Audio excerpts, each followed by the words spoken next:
The iPhone 7s and the iPhone 7s Plus are joining like a Freddy vs. Jason sequel and a good video game movie on the list of things that are never going to be happening. Today, Apple took the wraps off the iPhone 8 and the iPhone 8 Plus, the little brothers perhaps, to the flagship iPhone 10.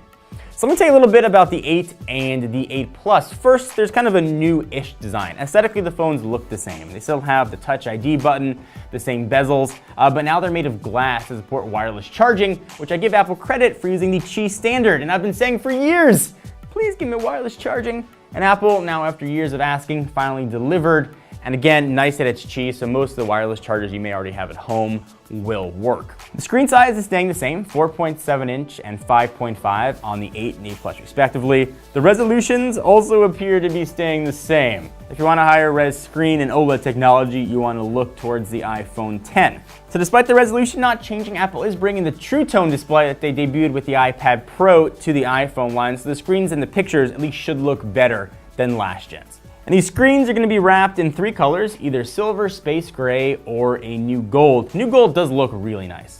Also new here, Apple's got stereo speakers that are 25% louder, supposedly deeper bass. And powering the new iPhone 8 and 8 Plus is the not surprising Apple's A11 Bionic chip. But what's surprising, it's the first Apple-designed GPU, and what that's going to mean, you should get about 70% faster performance than the last-gen iPhone 7 and iPhone 7 Plus, and that is a gigantic jump in performance.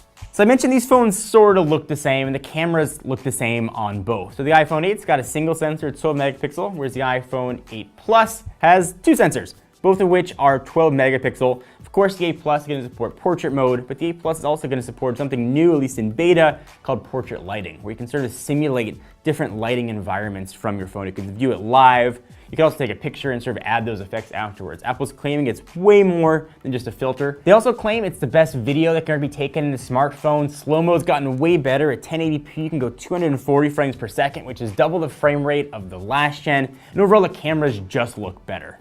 Other things you'd expect here are support for LTE Advanced, which is a huge deal as we start moving towards that 5G progression. LTE Advanced is going to sort of be the backbone of 5G, what things are going to fall back to. So you want to have a phone that supports that. So hats off to Apple for supporting that. Other things you'd expect, like Bluetooth 5.0, are here as well. So pricing and storage sizes. So sizes are a bit different this generation. It's either 64 or 256 for both phones. Then you go for the 8 or the 8 Plus. The 8's going to start at $699, whereas the 8 Plus is going to be $100 more at $799.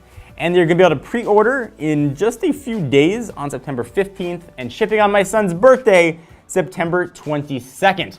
And of course, don't forget about the big brother, the iPhone 10, coming in November, pre-order starting in October. If you're thinking that that might be the phone you want to get, we have a whole separate video on that. We'll link to it here and down below if you want to check it out. So, iPhone 8 and iPhone 8 Plus, they look like nominal improvements over what we have with the last gen. It's sort of been true with the S line of phones. This would have been an S phone had Apple not decided to jump and just go for a new number. But nice things are here. You got better speakers. You got a presumably better display. I would have liked higher resolution.